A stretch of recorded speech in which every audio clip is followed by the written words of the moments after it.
আমরা এখানে যারা বসে আছি অনেকেই 40 পার করে ফেলছি না? আমরা এই 40 বছরে কিছু করতে পেরেছি? এই 40 বছরে একটা মানুষ 300টা বই লিখতে পারে?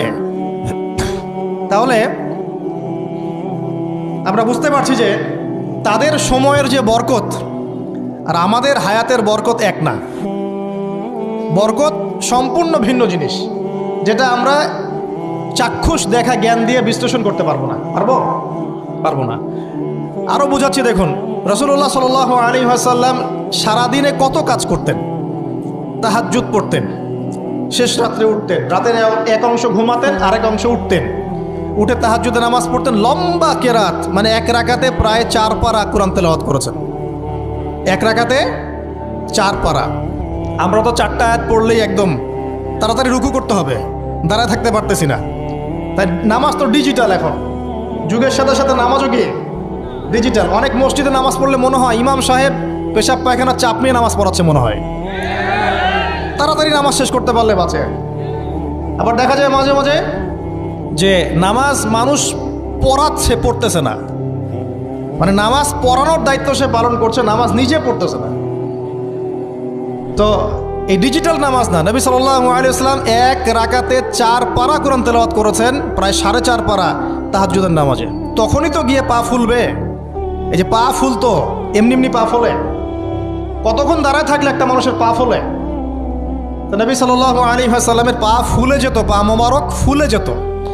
লম্বা সালাত পড়তেন, সালাতের পরে আবার কিছুক্ষণ ডান কাতে শুয়ে থাকতেন সুন্নত পড়ে। বেলাল রাদিয়াল্লাহু আনহু এসে ডাক দিতেন, তিনি গিয়ে মসজিদ নববীতে নামাজ পড়াতেন। ফজরের নামাজও হতো লম্বা, কেরাত হতো লম্বা।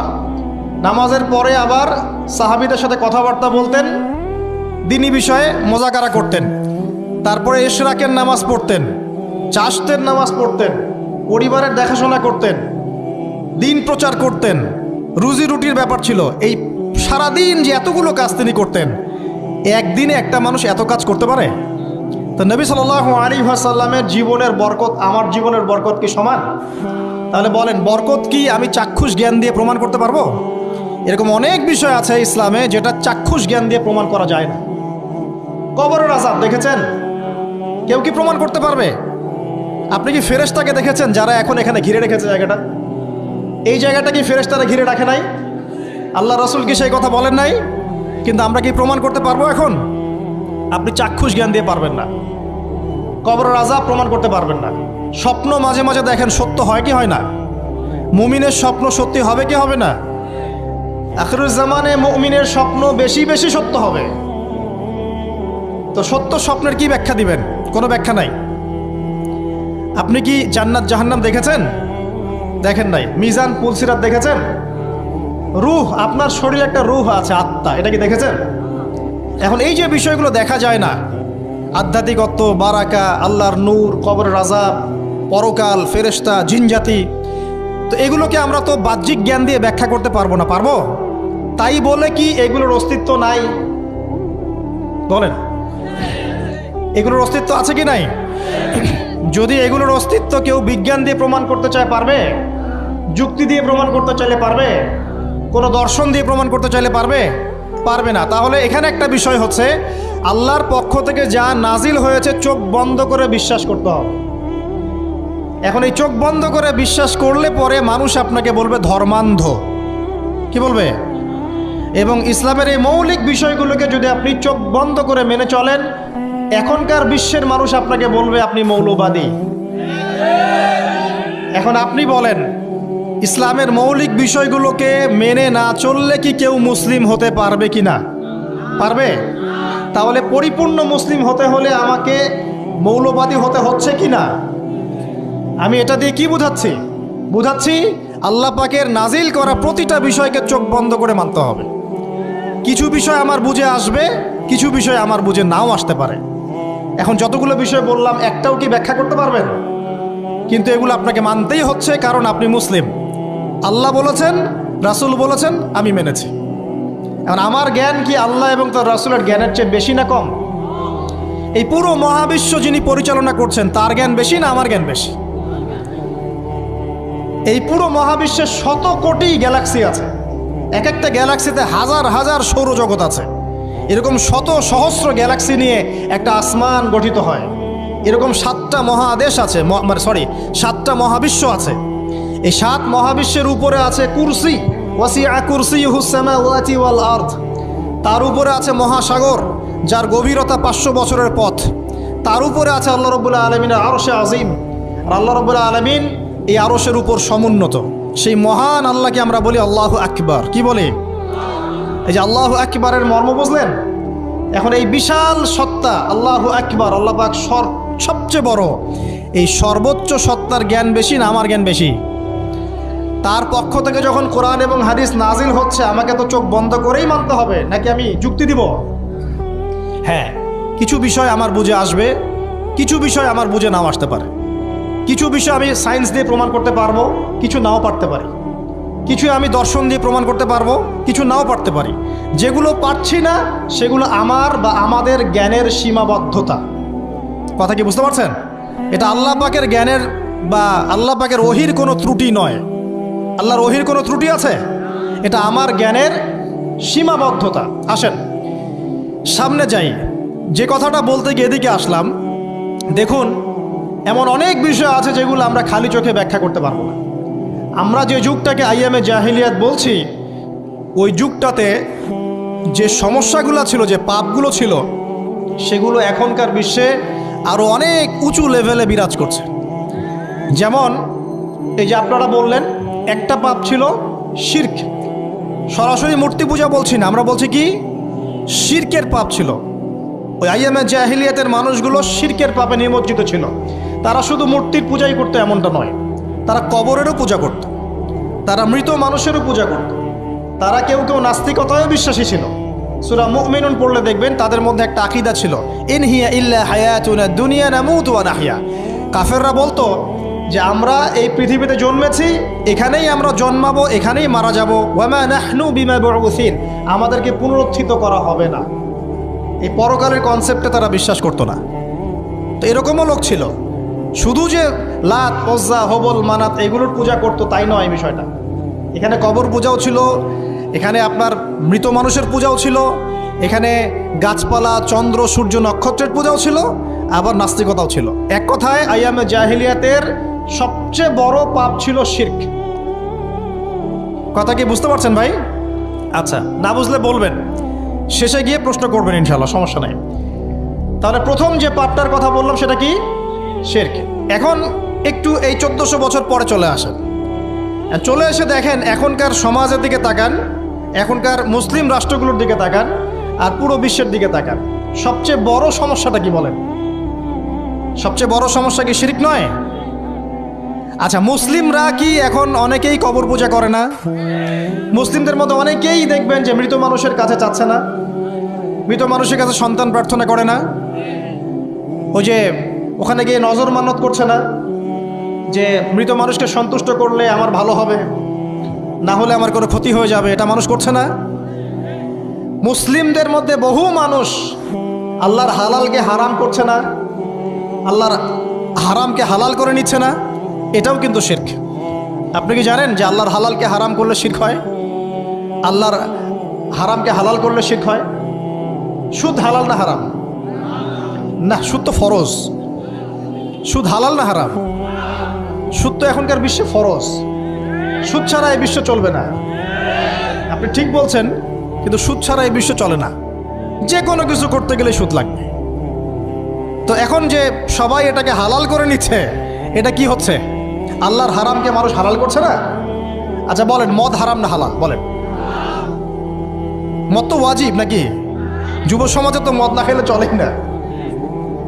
মদ খায় না এমন যুব সমাজের সংখ্যা বেশি না খায় তার সংখ্যা বেশি?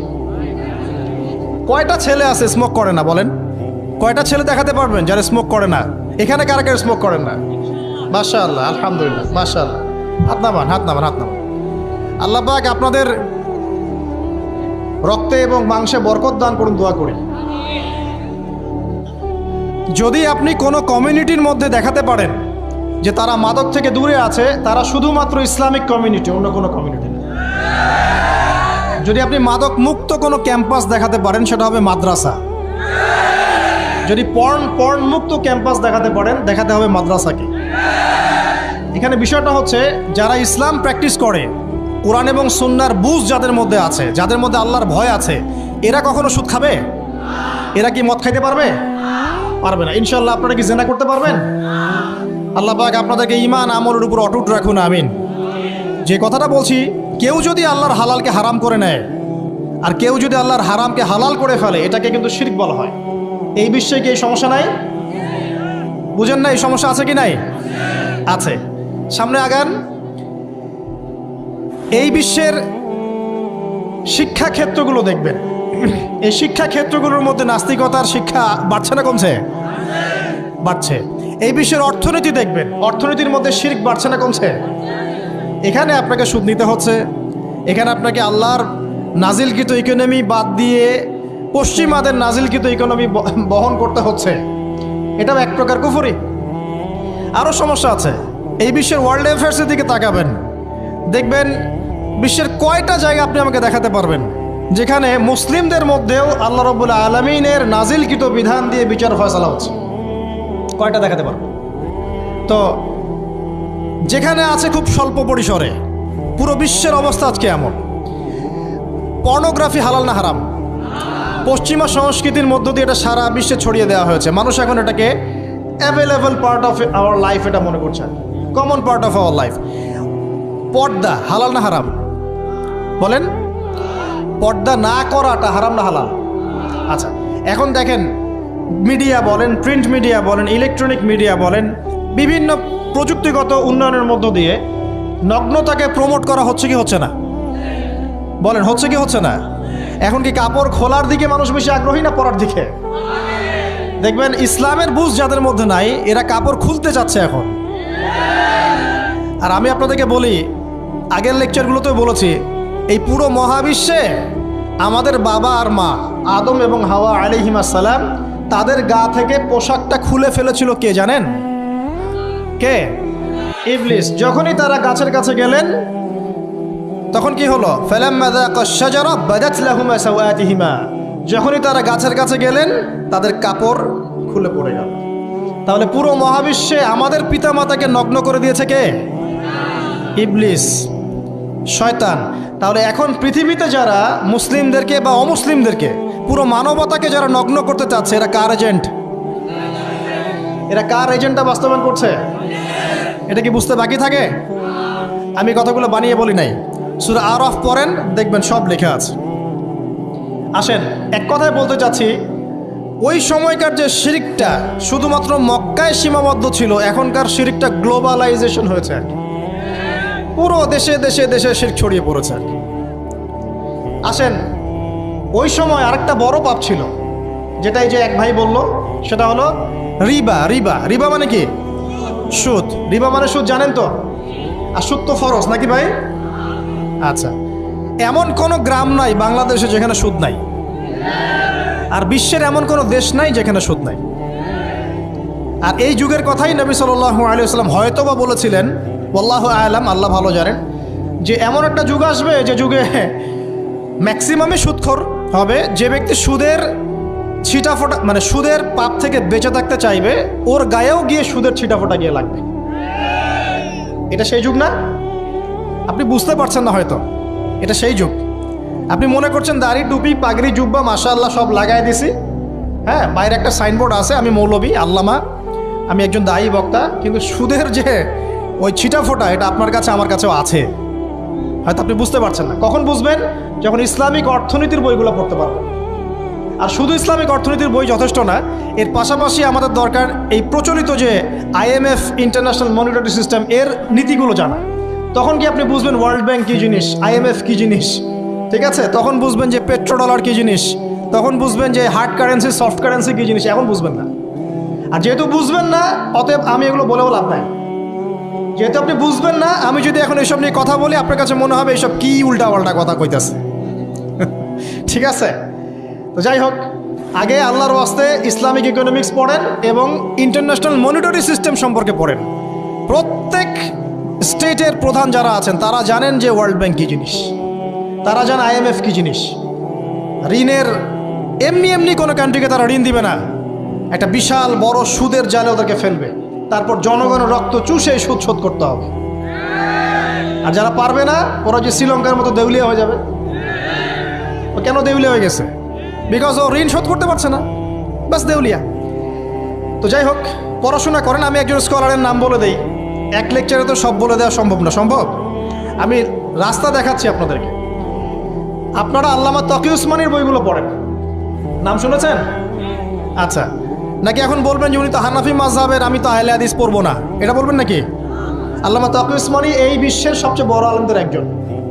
আল্লামা তকি উসমানী এই বিশ্বের সবচেয়ে রিনাউন্ড আলেমদের একজন। তার ইসলামিক অর্থনীতির যে পুরো সিরিজ আছে, আল্লাহর ওয়াস্তে বাসায় কিনে একবার পড়ে দেখেন অর্থনীতি কী জিনিস, আপনি কিসের উপর দাঁড়িয়ে আছেন। পড়া যাবে না ইনশাল্লাহ? আপনি তাকে ভালো যদি নাও বাসেন তাও পড়ে দেখেন।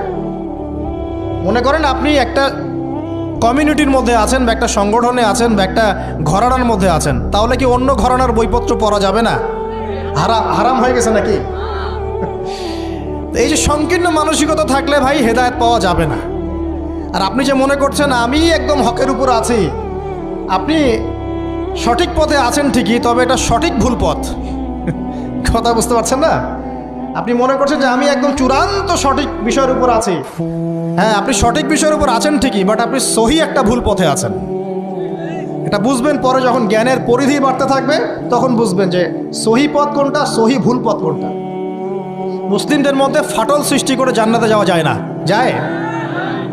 পুরো মুসলিমরা একটা উম্মাহ, এবং যারাই মুসলিম উম্মার মধ্যে ফাটল সৃষ্টি করতে চায় এরা উম্মার বন্ধু নয়, শত্রু। মুসলিম উম্মার মধ্যে কোনো ফাটল সৃষ্টি করবেন না। সবার মাঝখানেই হৃদ্যতা, ভালোবাসার বন্ধন থাকবে। যদি বিভিন্ন ধর্মের মানুষ একসাথে বসবাস করতে পারে একটা দেশে, তাহলে বিভিন্ন তরিকা এবং মাযহাবের মানুষও একসাথে থাকতে পারবে একটা দেশে ইনশাআল্লাহ। আমরা আমাদের মাঝে ইখতিলাফি বিষয় থাকতে পারে, কিন্তু দিন শেষে আমরা সবাই মুসলিম ইনশাআল্লাহ। দিন শেষে ইসলামের জন্য দাঁড়াতে হলে দল, মত, মাযহাব, তরিকা নির্বিশেষে সবাই একসাথে দাঁড়াবে ইনশাআল্লাহ। আল্লাহ পাক আমাদের হৃদয়টাকে প্রশস্ত করুন, আমিন। জাহেলিয়াতে 2 নম্বর সমস্যা ছিল রিবা। এই রিবা সম্পর্কে আগে বলি যে এখন আল্লাহ পাক কি বলেছেন। আল্লাহ পাক বলছেন যে ইয়ামহাকুল্লাহু রিবা ওয়া ইউরবিস সাদাকাত। আপনি যদি দান সদকা করেন, যাকাত দেন, যাকাত ভিত্তিক অর্থনীতি চালু করেন, আল্লাহ পাক আপনার সম্পদকে বাড়িয়ে দিবেন ইনশাআল্লাহ। আর আপনি যদি রিবার মধ্যে যান, আল্লাহর বক্তব্য হচ্ছে, এটা আমার কথা না, আল্লাহ পাক বলছেন আপনার সম্পদ সংকুচিত হয়ে আসবে। এখন আপনার ডিসিশন, আপনি কি করতে চান করতে পারেন, আমাদের কিচ্ছু বলার নাই। লাকুম দীনুকুম ওয়ালিয়া দিন, আপনার বুঝ আপনার, আপনার দিন আপনার, আমার দিন আমার। আল্লাহ বলছেন ফাযাক্কির ইন্নামা আনতা মুযাক্কির, উপদেশ দাও তুমি, তুমি উপদেশ দাতা। লাস্তা আলাইহিম বিমুসাইতির, কারো প্রতি তুমি দারোগা নও।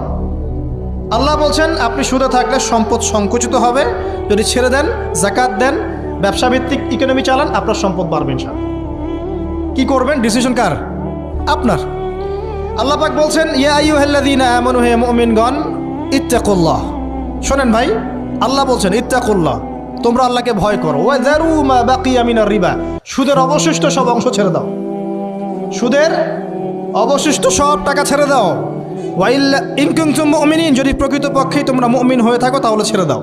ওয়া ইল্লাম তাফআলু, যদি তোমরা না করো। কে বলছেন?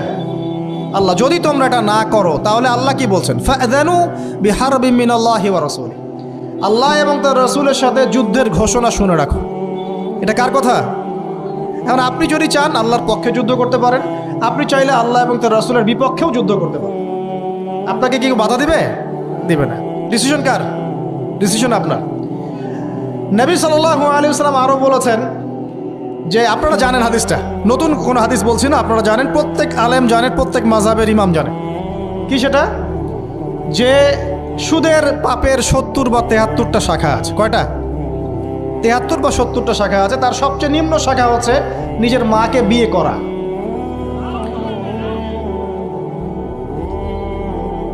দেখলেন আমাদের অন্তরে কি কথাটা আঘাত করলো?